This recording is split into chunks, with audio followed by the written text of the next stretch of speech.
UAE President sends condolences to the President of Tanzania. Abu Dhabi consumer prices rise 1.6% year-on-year. And Japan marks 6 months since March disasters.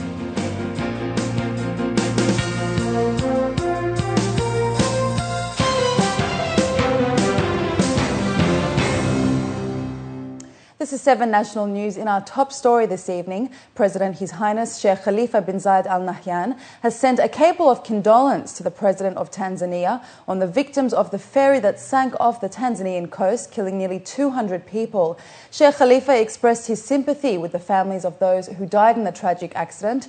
UAE Vice President and Prime Minister and ruler of Dubai, His Highness Sheikh Mohammed bin Rashid Al Maktoum, and General His Highness Sheikh Mohammed bin Zayed Al Nahyan, Abu Dhabi Crown Prince and Deputy Supreme Commander of the UAE Armed Forces, sent similar cables to the President as well.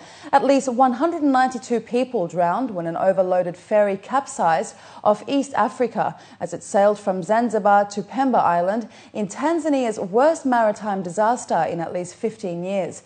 The Tanzanian government has announced 3 days of mourning. Economy Minister Sultan bin Zayed Al Mansouri has underlined that the UAE is heading towards new concepts of a knowledge and innovation economy. Al Mansouri made the remarks during his reception of South Korean ambassador to the UAE, Kwon Tae-kyun. The two sides discussed the latest economic developments between the two countries, especially following on the resolutions of the second meeting of the Joint Economic Committee, which addressed cooperation in the areas of investment in small and medium enterprises, energy, education, air transport and infrastructure, among others. For his part, the Korean envoy praised the investment map launched by the ministry, stressing readiness of his country and a number of Korean companies to be part of the strategic project. One of the largest retail companies in the UAE says the industry is back on track and is confident of the growing consumer confidence. As part of their ongoing business expansion, Landmark Group will enter a $100 million investment into the confectionery and savoury concept. According to the company officials, this will also provide an estimated 600 jobs. Our correspondent Khadija Sali has the story. A one-stop shop for confectionery and savory items is a new concept in the region that is fast gaining in popularity. And in the UAE, the demand is increasing according to a leading local retail company.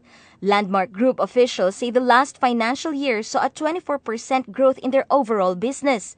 And with the retail sector bouncing back, they expressed optimism at reaching their target of 50 million dirhams in 1 year for Candlelight, the latest specialty store offering sweet choices to the public. A lot of our stores are in Dera, in Gusais, and I'm sure they'll do well with the Green Line opening up. Green Line is definitely going to move a lot of people from one end to the other of Dubai, and that's where there is a lot of population, so surely it's going to help. It's been a great mode of transport for a lot of people in Dubai. For us, the retail market is coming back. Ramadan as a month for sale has been very good, and we do feel that the confidence is coming back into the market.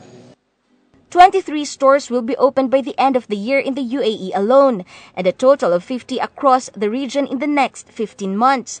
They say the wide range of products on offer from the US, Europe, Thailand, Japan, and Vietnam will surely address consumer demand. It offers a variety of gourmet, organic, and sugar-free choices for the health-conscious, as well as an ice cream corner and a section for gift ideas, such as chocolate-coated dates, in addition to the traditional selection of candies for those who want to indulge their sweet tooth. We wanted a store that suits the entire family. You know, while you're shopping, you could buy something for your kid and something for yourself, for your house, for your evening mixes. So this is not a candy store. It's a confectionery and snacks store where we have different sections zoned in for children, teens, adults, gifting, and savories. Savories is a big part of our range, which is snacks, which is salt. So it's not just sweets, it's salt. So the concept has been created after a lot of thought, and we wanted to ensure that we cater to every taste palette, every age group, and every pocket in the end. The annual turnover for the confectionery market in the Middle East region alone annually is at 127 billion dirhams. Thus, it is not surprising to see concept stores such as this increase in number across the GCC and the UAE in the next coming months. And businesses such as Landmark Group are sinking their teeth into this concept to give consumers a sweeter deal. Khadija Sali, 7 National News. The holidays are over and most public and private schools have reopened today, and officials are now urging motorists and students to comply with safety regulations while commuting, especially around schools. According to a local report, Brigadier Gath Al-Zaabi, Director General of Traffic Coordination in the Ministry of Interior, said that the authorities concerned will now increase their patrols near school areas as part of a Protect Our Children from Accidents campaign in Abu Dhabi, Al Garbiya and Al Ain. He added that the campaign is part of the Ministry of Interior's efforts to control run-over accidents and boost community cooperation in a bid to protect children and their families. Looking to news abroad now, Japanese Prime Minister Yoshihiko Noda visited earthquake and tsunami-hit Miyagi Prefecture as the country marks the passing of 6 months since the March 11 earthquake and tsunami. Noda began his second tour of northeastern Japan with a visit to a fishing town where 1,405 people are either dead or missing after the March 11 disaster. Noda, who has said the successful rebuilding of northeastern Japan is a precondition for Japan's economic growth, pledged to reflect opinions of local people in the recovery plans. Noda has spent his first week as Prime Minister visiting disaster-hit areas in a gesture of hands-on politics. At least 20,000 were killed in the disasters that also caused the meltdown of nuclear reactors in Fukushima, which has yet to be brought under control. Many of the 5.6 million residents in the 3 prefectures worst hit by the disaster lost their homes. The number of evacuees peaked at more than 475,000 on March 14. And Pakistani Prime Minister Yusuf Raza Gilani on Saturday sought international help after weeks of monsoon rains killed 141 people and displaced more than 4 million in southern Sindh province. Flash floods have caused widespread damage in 21 districts and destroyed crops over 1.7 million acres in land in Sindh, where hundreds of thousands of people are still suffering from last year's devastating floods. He expressed the hope that the international community would respond to an appeal President Asif Ali Zardari made through the United Nations to help the affected people.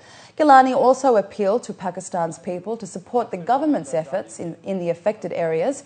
Pakistan is still haunted by memories of the 2010 floods, which killed about 2,000 people and made 11 million homeless in one of South Asian countries' worst natural disasters.